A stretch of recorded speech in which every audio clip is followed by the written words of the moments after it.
Assalamu alaikum wa rahmatullahi wa barakatuh. Bonjour tout le monde. On va commencer cette séance par la figure suivante qui est lancée. Vous voyez, il s'agit d'un triangle rectangle ABC. Alors le triangle rectangle, il est spécifique des autres triangles. C'est-à-dire, chaque côté du triangle rectangle, on lui donne un nom. Donc, je commence par le côté AC. Il s'appelle côté adjacent à l'angle ACB. Le côté AB s'appelle côté adjacent à l'angle ABC. Et le côté BC s'appelle hypoténuse, ou bien s'appelle l'hypoténuse du triangle. Ok. Alors, on passe à notre situation. Alors, on va prendre un angle aigu quelconque. Dans ce cas, la mesure de cet angle est 26,6 degrés. Mais je peux la varier. Donc, vous voyez, on va éliminer l'angle 0. Ce n'est pas un angle aigu. La même chose pour l'angle 90 degrés.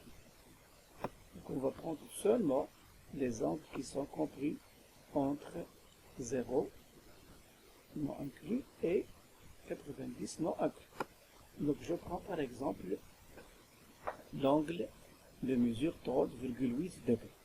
Cet angle sera fixe, mais je ne vais pas changer de mesure. Alors je prends un point quelconque de l'un des deux côtés. Je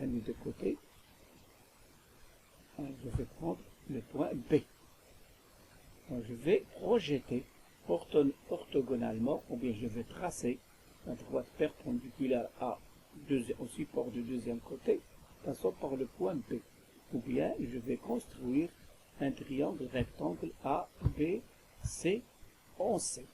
Donc ABC est un triangle rectangle en C. Bon, la question, c'est qu'on va calculer le rapport AC sur AB. Calculer la distance AC sur la distance AB. Donc, on va donner la mesure du côté AB, c'est 8,04 et AC, c'est 6,8. Donc, je vais calculer le rapport AC sur AB. Avant de le calculer, je vous donne une petite remarque que ce point-là, le triangle, il peut changer. Je peux tracer plusieurs triangles rectangles qui vérifient les conditions qu'on a dit. Donc, ABC est un triangle rectangle. Même si je change le point B, on obtient toujours un rectangle ABC. Un triangle rectangle en ABC et qui est rectangle en point C. Alors, automatiquement, une fois que je change la position du point B, les distances AB et AC vont changer. Mais je dois garder la mesure. C'est-à-dire, la mesure, c'est toujours 30,8 degrés. Alors, je passe au calcul. Il va être donné automatiquement.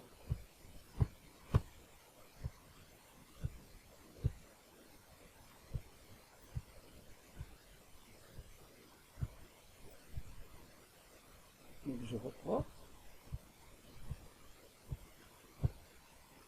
Donc, la distance AC sur AB, vous voyez ici, AC sur AB est égal à 0,8. Pardon, égal à 0,86. Ce nombre-là, je vais changer la position du triangle. C'est-à-dire, je vais changer le point B et C. Vous voyez que le rapport AC sur AB est toujours égal à 0,86. Je reprends, si je vais déplacer le point B, j'obtiens le triangle ABC, rectangle en C. Je modifie encore le point B et C. Alors vous voyez, c'est toujours AC sur AB égale à 0,86. Alors ce rapport qui est constant il ne change pas. N'oubliez pas que j'ai pas changé d'angle. Donc ce rapport-là, il s'appelle cosinus de l'angle BAC.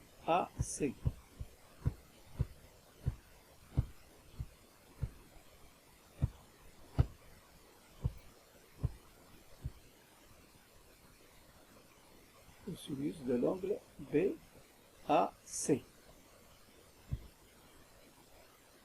qui est égal à AC sur AB est égal à 0,86. Je reprends. On a un triangle rectangle ABC, on sait. Alors, j'ai calculé le rapport AC sur AB. Je change la position du point B, j'obtiens toujours le même rapport. Donc, vous voyez, ça ne change pas, 0,86. Maintenant, je vais prendre un deuxième cas. Je prends un point E et un point F qui vérifie la condition AEF est un triangle rectangle OF. Alors, vous voyez, l'angle, elle est toujours le nouveau angle, c'est FAE, qui est lui-même, c'est l'angle BAC. Il faut bien apprendre à faire ces remarques sont très importantes. Bien sûr, sont très importantes. Alors, je prends un point E, et je projette le point E sur la droite, sur la demi-droite de l'angle. Alors, j'obtiens un angle droit. D'où le triangle AEF. AEF est un triangle rectangle AF. Alors, la même chose, à votre avis, quel sera le rapport qu'on va calculer? J'espère que vous aviez trouvé la même réponse. Donc, je vais calculer le rapport AF sur AE.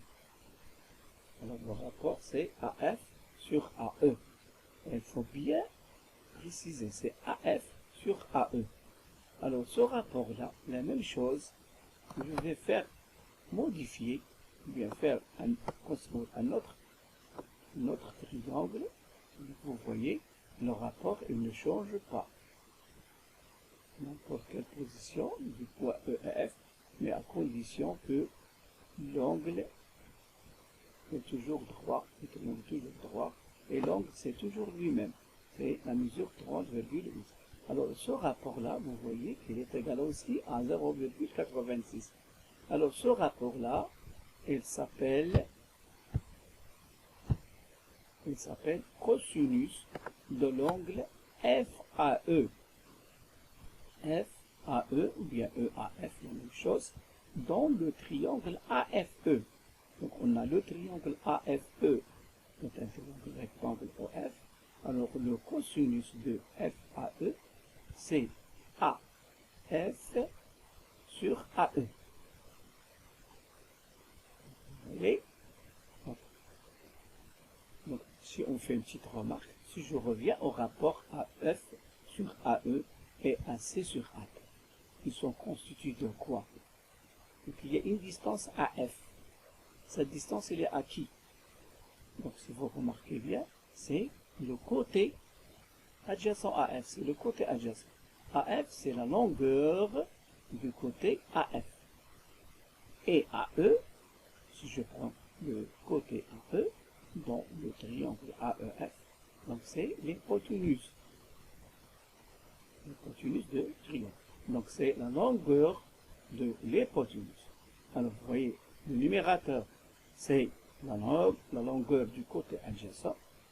Et le dénominateur, c'est la longueur de l'hypoténuse. On peut voir cette remarque, est-ce qu'elle est valable ici? Alors AC, donc si je prends le triangle ABC, le côté AC, c'est la longueur du côté adjacent. On a vu l'exemple précédent, donc la longueur du côté adjacent. La distance AB, c'est la longueur de l'hypoténuse. Donc d'une façon générale, alors on vous donne la définition de le cosinus d'un angle aigu, c'est donc dans un triangle rectangle. Donc la condition obligatoire, nécessaire, il faut que le triangle soit rectangle en un point.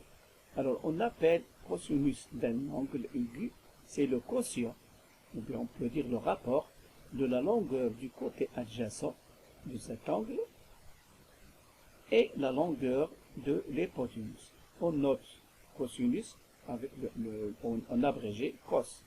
Autrement dit, si ABC est un triangle rectangle en point A, cosinus, c'est écrit cosinus de l'angle ABC, de la mesure de l'angle normalement, lorsqu'on dit cosinus de la mesure d'un angle. Donc égal à cosinus de la mesure de l'angle ABC, qui est égal à AB sur BC, et AB sur BC, c'est la longueur du côté adjacent sur la longueur de l'hypoténuse. Alors maintenant je vais passer à des exercices.